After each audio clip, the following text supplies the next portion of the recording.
नमस्कार आप सभी को, मैं डॉक्टर कमल गौतम रेजोनेंस से। और आज हम बात करने वाले हैं ST/SC एग्ज़ाम की, जो कि state talent search examination Rajasthan सरकार माध्यमिक शिक्षा बोर्ड के द्वारा जारी किया गया है, उसका नोटिफिकेशन। और मैं आपको बता दूं, इसके लिए लास्ट डेट जो फॉर्म फिल करने की है वो 31 अक्टूबर 2022 है। और उसके बाद जो चालान जमा करना है वो 3 नवंबर 2022 तक आप जमा कर सकते हैं। उसके बाद लास्ट डेट के बाद इन्होंने लेट फीस के साथ भी डेट दी हुई है, जो 7 नवंबर 2022 है, और चालान जमा कराने की 10 नवंबर 2022 है। पर बच्चों, मैं आप सभी से कहना चाहूँगा कि आप ये बात विशेष तौर पर ध्यान रखें कि समय का ध्यान रखते हुए टाइम पे ही आप अपना फॉर्म फिल कर दें 31 अक्टूबर 2022 के पहले। और एग्ज़ाम डेट भी आपकी बता दी गई है NTSC ने, 18 दिसंबर 2022 को आपका एग्ज़ाम होगा। तो इसका विशेष ध्यान रखें कि 18 दिसंबर को आपका एग्ज़ाम हो रहा है। इसकी जो फीस है वो 300 रुपये जनरल कैटेगरी के लिए है और अदर कैटेगरीज के लिए 175 रुपये है। परंतु आप टाइम से यदि लेट हो जाते हैं, आप उस टाइम पे ध्यान नहीं दे पाएंगे, तो 300 की जगह आपको 350 रुपये फीस देनी पड़ेगी लेट फीस के साथ, और 225 रुपये यानी 225 रुपये आपको फीस लेट फीस देनी पड़ेगी, जो जनरल कैटेगरी के अलावा इसमें पार्टिसिपेट करेंगे। तो इस चीज का विशेष ध्यान रहे। एक बात और लिख दी है इसमें, ऑनलाइन आवेदन पत्र भरते समय विद्यालय स्तर पर यदि त्रुटि होती है, जो पिताजी के नाम, माताजी के नाम या किसी और तरह की त्रुटि है, तो 11 नवंबर से 15 नवंबर के बीच में आप इसमें चेंजेस करवा सकते हैं। ठीक है। एक हेल्पलाइन और दे रखी है यहाँ पर, इस हेल्पलाइन के थ्रू आप जो बोर्ड है, स्टेट बोर्ड है, वहाँ पर जाकर आप डिटेल ले सकते हैं और कोई जानकारी आपको इसमें लेनी हो तो। आइए अब हम इसके बाद बात करते हैं मेन इस एग्ज़ाम के बारे में। ये क्या एग्ज़ाम है, किस तरह से और क्यों एग्ज़ाम ये हो रहा है। तो मैं आपको बता दूं, कक्षा 10th और 12th के बच्चों के लिए ये एग्ज़ाम कराया जाता है, और 18 दिसंबर 2022 को 9 बजे से 1 बजे तक ये एग्ज़ाम होगा।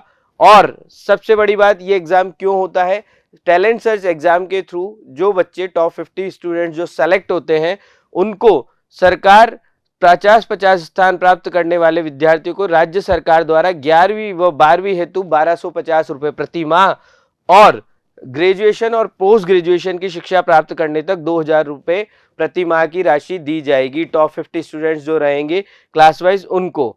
साथ ही मैं आपको बताना चाहूँगा कि जिन्होंने 10th में ये एग्ज़ाम दे लिया था और वो अभी 12th में है, तो उनको ये एग्ज़ाम देने की ज़रूरत नहीं है, क्योंकि ऑलरेडी यदि उन्हें स्कॉलरशिप मिल रही है तो ये बात आप लोग ध्यान रखें। उसके अलावा 10th का जो एग्ज़ाम है उसके लिए एक फिक्स पैटर्न करा हुआ है, सब्जेक्ट्स फिक्स है। 12th के एग्ज़ाम में साइंस, आर्ट्स और कॉमर्स के हिसाब से इसमें अलग अलग पेपर्स होते हैं। इनमें भी यदि टॉप 20 स्टूडेंट्स जो रहते हैं वो फर्स्ट स्थान पे, उनको एक मुश्त राशि, टॉप 20 में जो फर्स्ट रहते हैं उनको एक मुश्त राशि 4000 रुपये, और बाकी 19 विद्यार्थियों को एक मुश्त राशि 2000 रुपये भी दी जाती है। तो ये है। साथ ही जिन बच्चों के 90% से ऊपर मार्क्स आते हैं उनको स्कॉलर सर्टिफिकेट देती है बोर्ड के द्वारा, और जो 80% से 90% के बीच के बच्चे हैं उनको डिस्टिंक्शन सर्टिफिकेट दिया जाएगा। ये सब चीज़ें हैं जो इसमें विशेष तौर पर दी जाएगी। अब आइए हम बात करते हैं इसके पैटर्न के बारे में, इसके एग्ज़ाम के बारे में। इसमें जो एग्ज़ाम होगा वो 3 सेशन में होगा, 9 से 9:45 तक, 10:15 से 11 बजे तक, और प्रातः 11:30 बजे से दोपहर 1 बजे तक। साथ ही 9 से 9:45 जो एग्ज़ाम है, इसमें दृष्टिहीन और लिखने में असक्षम जो बच्चे हैं उनको 9 से 10 बजे, मतलब 15 मिनट ज़्यादा, 10:15 से 11:15 और 11:30 से 1:30 बजे तक का समय मिलेगा टोटल इन बच्चों को। इसका मतलब इनसे आधा घंटा ज़्यादा मिल रहा है एग्ज़ाम देने के लिए। अब बात करते हैं कि कैसे कैसे होगा। सबसे पहले तो मैं आपको बता दूं, जो बच्चे 10th में हैं उनके लिए 9th के 70% जो सिलेबस आएगा वो 9th का आएगा, और जो 12th के उनके 70% सिलेबस 11th का आएगा। ठीक है, ये विशेष ध्यान रखें आप। तो आपको किस तरह से तैयारी करनी है, क्या तैयारी करनी है, ये आपको ध्यान रखना है। 3 तरह के इसमें क्वेश्चंस आएंगे, जिसमें हम बात करते हैं पहले बौद्धिक योग्यता परीक्षा, जो 50 प्रश्न होंगे, 50 अंक के होंगे। ठीक है, 1 नंबर का एक क्वेश्चन है। इसके अलावा भाषा योग्यता परीक्षा LCT की बात करें, 40 प्रश्न है, 40 अंक हैं इसके। शैक्षिक योग्यता परीक्षा SET की बात करें तो 90 प्रश्न है और 90 अंक इसके मिलेंगे। इसका मतलब हर क्वेश्चन 1 नंबर का हो गया। ठीक है, कक्षा 10 की को किस तरह से इन्होंने डिवाइड करा है सेट के एग्जाम के लिए, जो सेट का थर्ड वाला एग्जाम है, उसमें फिजिक्स के 25 क्वेश्चंस, केमिस्ट्री के 25 क्वेश्चंस, बायोलॉजी के 20 क्वेश्चंस और मैथ्स के 20 क्वेश्चंस हैं। इसका मतलब इसमें आपके एसएसटी का पार्ट नहीं आ रहा है, ये ध्यान रखें आप, इसमें आपका एसएसटी का पार्ट नहीं आ रहा है। और जो 12th के बच्चे हैं, जैसा कि मैंने आपको बताया था, इसमें साइंस, आर्ट्स, कॉमर्स के लिए अलग अलग हो रहे हैं। तो साइंस के जो बच्चे हैं उनके लिए फिजिक्स में 30 क्वेश्चंस, केमिस्ट्री में 30 क्वेश्चंस और बायो या मैथ्स में से 30 क्वेश्चंस। ठीक है, कॉमर्स वालों के लिए जो है वो लेखा शास्त्र 30 प्रश्न, व्यवसाय अध्ययन 30 प्रश्न, अर्थशास्त्र और गणित 30 प्रश्न आ रहे हैं। ऐसे ही आर्ट्स वाले बच्चों के लिए हिस्ट्री के 23 क्वेश्चंस, ज्योग्राफी के 23 क्वेश्चंस, राजनीतिक विज्ञान के 23 क्वेश्चंस और अर्थशास्त्र या गणित के 21 क्वेश्चंस आएंगे।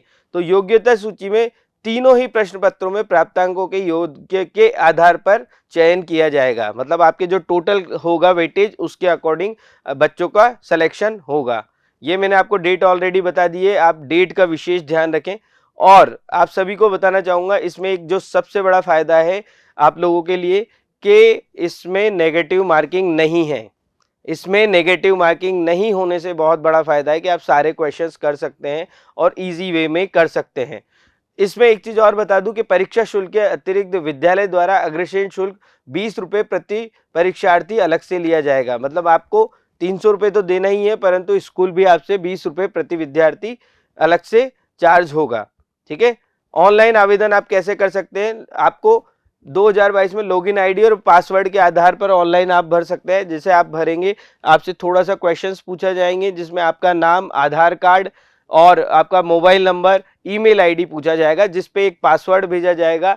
दोबारा आप इस वेबसाइट पे जाकर रजिस्टर्ड कर सकते हैं लॉगिन आईडी और पासवर्ड के साथ। ठीक है, फिर आपको उसको पूरी डिटेल भरनी है, आपको फॉर्म भरना है। फॉर्म किस तरह का आएगा मैं आपको आगे की ओर बताऊंगा। फिर भी कोई डाउट हो तो आप इस नंबर पे कॉल कर सकते हैं, वेबसाइट पे जाके आप देख सकते हैं।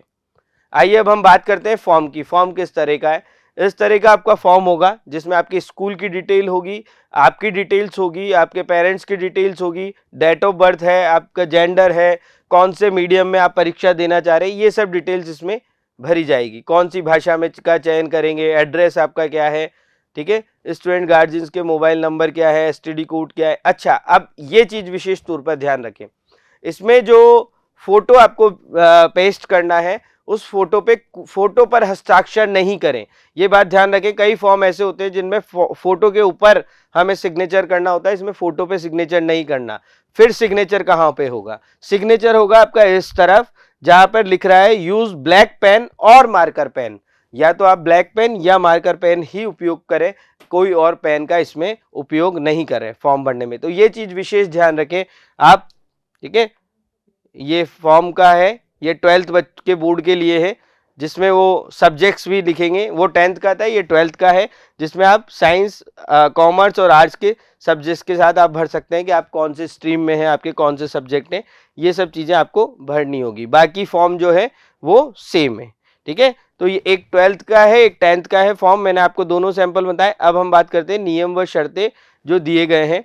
मैंने आपको ऑलरेडी बता दिया कि टॉप 50 पृथक प्रथम 50 स्थान पर रहने वाले न्यूनतम 80% अथवा 80% से अधिक अंक प्राप्त करने वाले परीक्षार्थियों को 11वीं व 12वीं तक 1250 रुपए प्रति माह और स्नातक और स्नातकोत्तर स्तर की नियमित अध्ययन करने तक 2000 रुपए प्रति माह छात्रवृत्ति दे होगी। ये बात आपको मैंने ऑलरेडी बता दी। ठीक है, अब एक क्वेश्चन अराइज होता है जो सबके दिमाग में होता है कि मान लीजिए टॉप 50 में 50 से ज्यादा बच्चे रहे, मान लीजिए 50वीं रैंक पे 10 बच्चे हैं, तो फिर उनको कैसे सेलेक्ट करेंगे। उनके सेलेक्ट करने के लिए इसमें लिखा है कि कक्षा 10 एवं 12वीं हेतु समान अंक प्राप्त करने वाले परीक्षार्थियों में से उस परीक्षार्थी का चयन किया जाएगा जिसने बौद्धिक योग्यता परीक्षा मेंटल एबिलिटी टेस्ट में अधिक अंक प्राप्त किए हैं। जिसके मेंटल एबिलिटी में सबसे ज्यादा नंबर होंगे उनको सेलेक्ट किया जाएगा। अब मान लीजिए मेंटल एबिलिटी में भी 5 से 10 बच्चों के बराबर मार्क्स है, फिर हम क्या करेंगे, फिर यदि कक्षा 10 एवं कक्षा 12 गणित एवं विज्ञान वर्ग में बौद्धिक योग्यता मेंटल एबिलिटी में भी एक से अधिक समान परीक्षार्थी रह जाते हैं, तो इनमें से जिन परीक्षार्थियों के विज्ञान में सेट जो तीसरा पेपर था उसमें विज्ञान में अधिक अंक प्राप्त किए हों उसको सेलेक्ट करेंगे। अब ये तो हो गया साइंस वालों का। फिर आर्ट्स और कॉमर्स में क्या होगा, आर्ट्स और कॉमर्स में मेंटल एबिलिटी में यदि बराबर है तो भाषा योग्यता प्रश्न, लैंग्वेज कंप्रेहेंसिव टेस्ट में अधिक अंक जिसने प्राप्त किए हो उसका चयन किया जाएगा। अब मान लीजिए मेंटल एबिलिटी में भी नहीं हुआ या लैंग्वेज में भी नहीं हुआ, तो फिर क्या होगा, उसके बाद ये होगा कि 10वीं 12वीं में यदि इन दोनों में समान अंक हैं तो इस स्थिति में जन्म तिथि को आधार मानते हुए परीक्षार्थी जिसकी कम आयु का होगा उसका चयन किया जाएगा। इसका मतलब अब डेट ऑफ बर्थ से आपको वेरीफाई करेंगे, जिसकी सबसे कम जन्म तिथि होगी उसको हम इसके लिए एलिजिबल मानेंगे। राइट, समझ में आया यहाँ तक? ये सब आप देख सकते हैं, ये सेम चीजें हैं जो मैंने बताई आपको, वो क्वेश्चंस सेम है। पाठ्यक्रम की बात करें तो 12th की बात करें, हम 10th की बात करें तो आपकी प्रीवियस जो क्लास है उसका 70% और जो अभी वर्तमान क्लास है बाकी उसका रहेगा सेक्शन में। तो आप ध्यान रखिएगा कि आपको प्रीवियस ईयर का जो रहेगा वो 70% रहेगा। ठीक है, मेंटल एबिलिटी टेस्ट और 10th एंड 12th है तो ये नियमानुसार रहेगा। इसका ये है जो 45 मिनट्स में आपको सॉल्व करना है। 50 प्रश्न होंगे, 50 प्रश्न होंगे और टाइम आपका 45 मिनट्स होगा। ठीक है, सेकंड पेपर में आपका 40 क्वेश्चन होंगे और 45 मिनट होंगे। ठीक है, जिसमें हिंदी भाषा और अंग्रेजी भाषा में आप देख सकते हैं कौन से आपको लेना है। हिंदी भाषा के युग्म पर्यायवाची इस तरह का लैंग्वेज है और अंग्रेजी भाषा में वोकेबलरी है, सिनोनिम्स है, एटोनिम्स है, ये चीजें हैं। थर्ड लैंग्वेज, जैसा कि आपने को मैंने बताया था कि आपके प्रश्न जो दिए हुए हैं सब्जेक्ट्स उनके क्वेश्चंस होंगे जिसमें 90 प्रश्न होंगे और 90 मिनट का आपको में हल करना होगा। ठीक है, तो ये आपको हो गया। कॉमर्स का भी सेम है और आर्ट्स का भी सेम है।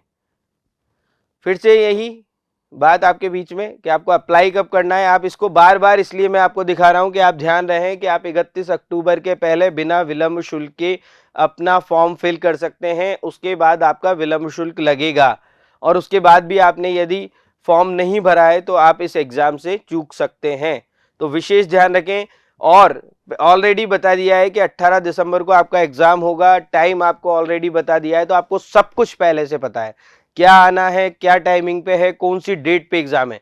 तो मैं आप सभी को ये बताना चाहूंगा कि अभी से आप तैयारी में जुट जाएं। बहुत अच्छा एग्जाम है और बहुत इंतजार के बाद, बच्चों के इंतजार के बाद ये एग्जाम आया है, तो कंपटीशन भी बढ़ने वाला है। तो इसमें कोई दो राय नहीं है कि ये कंपटीशन बढ़ने वाला है, तो आप अपनी तैयारी उसके अकॉर्डिंग ही शुरू कर दें। ठीक है, ये विद्यालय द्वारा ऑनलाइन आवेदन पत्र भरने संबंधित निर्देश हैं। जैसा कि मैंने आपको बताया कि आपको आईडी पासवर्ड होगा, जाति कोड है, ये सब चीजें बताई जाएगी। तो ये सब आप देख सकते हैं, इसको फिल कर सकते हैं। पूरा आवेदन भरने की प्रक्रिया मैंने आपको बता दी, वेबसाइट पे उपलब्ध है। उसके बाद आपका चेकलिस्ट मिलेगी, चेकलिस्ट से आपको पूरे करेक्शन करना है अपने फॉर्म्स का। उसके बाद चालान फॉर्म निकलेगा जिसको चालान को जमा कराना है। अच्छा, अब चालान जमा कराने के लिए 2 बैंक इन्होंने डिसाइड कर रखे हैं, ICICI बैंक और बड़ौदा राजस्थान क्षेत्रीय ग्रामीण बैंक। इन दोनों में से किसी भी बैंक में आप जाकर चालान जमा करा सकते हैं। ठीक है, चालान की प्रतियां फिर आपको भिजवानी होगी। ये आप स्कूल भी इसमें पार्टिसिपेट करते हैं, स्कूल भिजवा सकते हैं तो स्कूल भिजवा देते हैं। ठीक है, अब देखिए, अब एक और है जो हमारे दिमाग में आता है कि आंसर शीट, OMR शीट भरने के सामान्य निर्देश क्या है। वैसे तो कोई सा भी एग्जाम हम देते हैं तो उसमें OMR भरने के पहले उसके सारे निर्देश दिए हुए होते हैं कि आपको किस तरह से OMR भरनी है। तो आप ये जरूर ध्यान रखिएगा कि इस तरह के जो गोले आते हैं उनको पूरा फिल करना है। नीले और काले जो बॉल पेन है उससे फिल करना है, बाहर नहीं निकालना है, तो आपका आंसर गलत हो सकता है। ठीक है, बाकी भी कोई भी यदि आपको डिटेल लेनी है तो आप bacr.pwd@gmail.com जो कि मेल आईडी दी हुई है, आप इस पे जाके अपना मेल कर सकते हैं आपकी क्वेरी, या stse.bser@gmail.com पर भी आप अपनी क्वेरी डाल सकते हैं। साथ ही फोन नंबर दिए हुए हैं 0145263285, आप इस पे कर सकते हैं। मैं कमेंट बॉक्स में हमारा नंबर साथ ही हमारी लिंक डाल दूंगा, जिसको भी आप देखकर पता कर सकते हैं कि क्या क्या है आने वाला है इस एग्जाम में। आप साथ ही ये हमें कॉल कर सकते हैं ताकि कोई यदि आपको डाउट है, आप किसी से यहाँ पर बात नहीं कर पा रहे हैं, तो हमसे आप बात करके अपने डाउट को क्लियर कर सकते हैं। अच्छा, मैं एक चीज और बताना चाहूंगा इसमें इंपॉर्टेंट जो है, यदि मान लीजिए आपको बैंक में कोई प्रॉब्लम आ रही है, आपको फीस जमा कराने में कोई प्रॉब्लम आ रही है, तो इन्होंने बैंक के भी हेल्पलाइन नंबर दे रखे हैं, जिसमें आईसीआईसीआई बैंक हेतु मिस्टर श्री कमलेश जी बंसल 9887035845 और बड़ौदा राजस्थान क्षेत्रीय ग्रामीण बैंक हेतु श्री हिमांशु जी चौहान, जिनका नंबर दे रखा है 9116154033। आप इस पे भी जाके बात कर सकते हैं यदि आपको कोई प्रॉब्लम आती है। ठीक है। अब एक चीज और ध्यान रखें इसमें, लास्ट चीज जो आपको विशेष ध्यान रखनी है कि 2 प्रतियों पर आपको चालान मिलेगा, उसमें सील लगेगी, उसके बाद एक कॉपी वो रखेंगे, एक कॉपी आपको लाना है, ये ध्यान रखना, ताकि आपको उस अपने फॉर्म के साथ लगा के उसको भेजना होता है। ठीक है। बाकी और कोई यदि आपको इसमें और भी कंफ्यूजन हो, आप कुछ और जानना चाहते हैं, तो कमेंट बॉक्स में हमारा नंबर है, आप उस पर कॉल कर सकते हैं।